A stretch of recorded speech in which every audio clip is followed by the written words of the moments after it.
The inaugural year of this event for True Strength, how excited are you to be here, to have this fundraising event, to be back in your hometown as well? Yeah, it's amazing. There's going to be a lot of faces that I haven't seen in a long time, and obviously for the cause that holds true to our heart, it's special. It's special to have people show their support for our mission, especially in the place that I grew up with, the people I grew up with. It's definitely special. So this is only the second year of your foundation, right? Going on year two, or we're still in the first year? Still in the first year. Okay. Still in the first year. Why True Strength? Yeah. What is your mission? And you talk about it's close to your heart, near and dear. Why is that? I had the opportunity to be a part of a kid named Greg Ozinski's life when I was in high school. He had muscular dystrophy, and me being a football player, kind of highly profile, I went into the situation thinking I was going to make a difference in his life. Little did I know he was going to make even more of an impact on me. Watching him daily deal with death, facing death every single day, always trying to navigate what tomorrow looked like, feeling his body deteriorate, just having to watch that day in and day out, but then seeing him have a smile, right? To me, that was what True Strength really was. I can go on the football field, I can hit people as hard as I want, I can work out and do all these things, but True Strength is shown in the moments that a lot of people don't see. And I think we all take health for granted, and a lot of times these things get overlooked and these people get overlooked. And so we're here to show the abilities of the special needs programs. We're here to help financially the schools in these programs, the families in these programs, and ultimately just tell them we're here for them and we love them and we appreciate them and they're a part of our communities. And to be able to give back to those programs, as you were just talking about here in your hometown, what has that meant to you? It's everything, right? I was back here a couple months ago for what we call our True Strength Nights, where we partner with the school and we hosted a basketball game, and we had all the kids run out through the tunnel.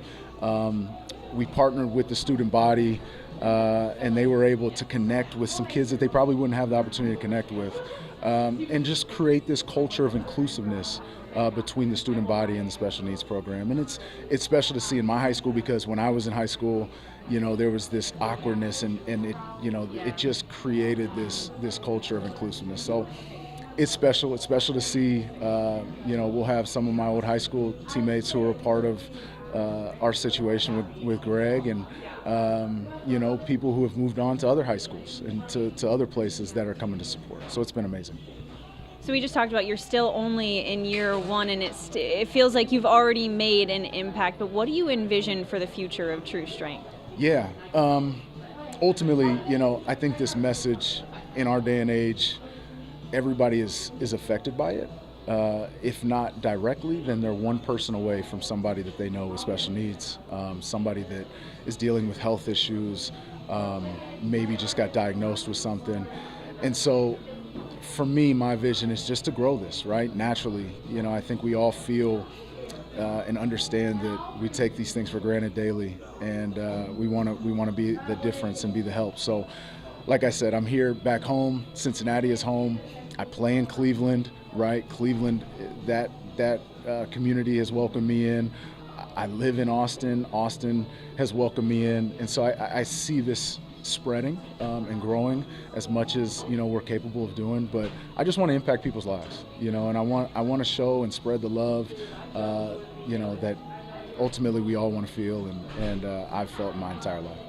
Okay, I do, of course, have to ask about football. We just see the schedule come out. You have the Bengals in week 1 in Cleveland. You growing up here, you know about this rivalry. Just how excited are you, and how excited were you when you saw that game was announced? Yeah, I know being in the division, it's a big deal. Week 1 is obviously, starting in the division week 1 is always it's always a big situation. But anytime I come home, or anytime Cincinnati comes to play, wherever I'm at, it's always this nostalgic feeling because I grew up watching the team, and I know what this rivalry means. So it's exciting. You know, we've got a lot of preparation until that time, but once the season kicks off, anything can happen. So it's exciting times. Can you believe that you've already been in the NFL for 10 years? No, time flies. Time flies. I think about my times in Philly when I was young and I was growing a family, and you know, a lot of things you take for granted. And yeah, you look back and you reminisce and you see how you've grown. But you know, the place I'm in right now, I wouldn't trade it for the world. Both on the field, both off the field, you know, having the ability to do this type of stuff and truly give back, you mature, you figure yourself out, you find what you're passionate about. And I really feel like in my heart, you know, I'm in a really good place of maturity and understanding who I am. Do you think Cleveland is the place that you spend the rest of your career? You know, I don't have year 11. I'm 33, I've got 3 kids. It's been a long career already. I play a tough position. You know, every year is 1 year at a time. It's hard to project, you know, what it's going to look like in the future. So, you know, it's the last year on my contract, and whatever happens, happens. But I kind of just try to stay in the moment as much as possible, and I find peace in that. And so just lastly here, we obviously are at Topgolf. You're here for this fundraiser, and you're clearly a golfer, I can tell by the look of things. Okay. Yeah. Where's the golf game at currently? Yeah, we're trending. How about we say that? We started playing when I first got into the league. I had 3 kids in 4 years, so that I had to take a hiatus for that. And right now we're at about a 13. Not bad. I was shooting. I couldn't get under 100 for, you know, my first year back. So I'm going into year 3 of my serious golf, right? And I feel like I'm starting to figure it out. We're trending. Best part of the game?